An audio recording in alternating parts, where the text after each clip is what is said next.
Besides the top three in the East, so that's Milwaukee, Boston, and Philadelphia, which team do you think can make the most noise in the playoffs?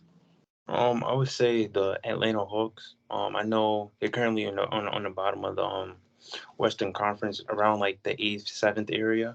But I feel like, especially with them firing Nate McMillan and bringing in Quinn Snyder, I feel like that's a big piece of it. Of why I have them improving, because if you look at the roster as constructed, they definitely have the talent, they have the skill set to get far. I feel like specifically with Quinn Snyder, it's very similar to the Jazz when you have like when you really look at the grand like the scheme of things.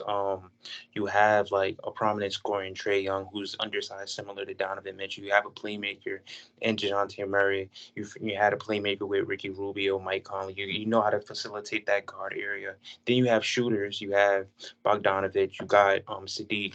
You got DeAndre Hunter. You got shooters. You know you have Bogdanovich, Joe Ingles, and Royce O'Neal on the Jazz. And then you have your set big Clint Capella is similar to Rudy Gobert. It's just too many similarities to the roster to the Jazz. And as we know, Quinn Snyder led them to like a first seed in the Western Conference. You feel me? Playoffs, playoff success, you feel me, wasn't there, obviously, but he knows how to construct game. He knows how to win games, And I feel like, especially with the roster as constructed, he would know how to situate people in like certain areas. And I feel like a lot of times throughout the season, when I was watching the Hawks, it feels like, again, like similar like in the beginning of the season with James Harden and Embiid. It's like my turn, your turn with James Harden, with Dejounte Murray and Trey Young. Because when Trey has the ball, I just see Dejounte in the corner, and then when I see Dejounte have the ball, I just see Trey at the top of the key, just standing there.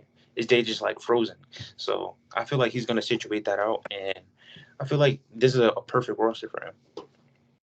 Okay, okay, Seb. Outside of the top three, I do not see no team, giving a run for the money. I just feel like all these teams, even though they're playing within like playoff like reach, like the Cavs are fourth, Brooklyn fifth, New York sixth, even Miami like seventh. I just feel like those three teams just stand out more just off the elite talent that they have. You got MVP guys within all three. Boston got Jason Tatum, Milwaukee got Giannis, Philly got Embiid. It's gonna be hard to beat those guys, like four times in like a 7 game series. And I don't see no other teams outside of those three teams that have enough stuff to even, compete or give them a run for their money. We all said the Cleveland Cavaliers in the beginning looked like the team, but the way that they regressed, they could look like a first round exit team. And even if they make it to see like a Philly, a Milwaukee, or Boston, who's to say that they could even at least get like 2 or 3 games off? I just feel like teams outside of those reach are not like they're just playoff teams, not playoff contenders, not title contenders, just like outside. Even the Knicks too, like they could be a first round exit team. As much as I love watching them play, you just see that they just don't have the stuff to compete with those top three teams that have MVP echelon players. Okay. Well, first, let me address something that you said. The Knicks are a first round exit. I don't know why you was wondering and thinking like. Yeah, depends on I'll tell you right now if you were confused. They'll be depends out on in the seeding. first round. Don't worry, Seb. That's Yo, almost look, all right, almost a listen, I'll fact. give you this. If they're right now they're currently 6 seeds. So if they play that 3-6 matchup against Philly, I'll give you that. They're going home. You don't have to give me anything. I know they're going to lose. What do you keep But if giving me, they're in man? that 4-5 against Cleveland, I give them a puncher's chance against Cleveland to make it to the second round. That's all I'm gonna say. I don't care about your fighting stance and your puncher's chance. Like the Cleveland Cavaliers will also beat the New York Knicks. No, No. no, we could bet on it. All right. Well, if that does happen, If that matchup comes, because Cleveland is fourth right now, and the Knicks are fighting for that fifth seed, so that 4-5 matchup, then we can talk from there. But if it's all right. 3-6, I give it to you all the way, bro. They don't stand All a right. chance. Joel Embiid is gonna fry anybody that stands in this fucking way. I'll give you that, bro. Fifth, he might average 50 that whole series. That's one thing I'll give you. Right, right, right. All jokes aside, shout out to the New York Knicks. But if I had to pick a team that I think can make the most noise, now I'm not saying could beat the top three teams, but what could make the most noise? I'm gonna go with the Miami Heat. I know this is a team that probably hasn't really meet expectations of what they were coming off just last season when they were a 3-point shot away from Jimmy Butler to advancing to that was the finals, right? Yeah, that was Game 7 of Eastern the Conference Right, Finals. right, right. So advancing to the NBA finals. Now, like I said, yes, they have dropped off. Um, but I just think when the playoff times come, I think the Miami Heat, just as a franchise, they just turn it up a little bit. I don't know what it is. I just think that's what they are as a franchise. I like what I have seen from Bam Adebayo this season. He's still very good defensively. I just seen a report. He was doing an interview with Taylor Rooks and saying that he feels he should be Defensive Player of the Year. I'm not mad at that. We've seen Jimmy Butler even frustrated, but when people say that, they may think that's a disaster.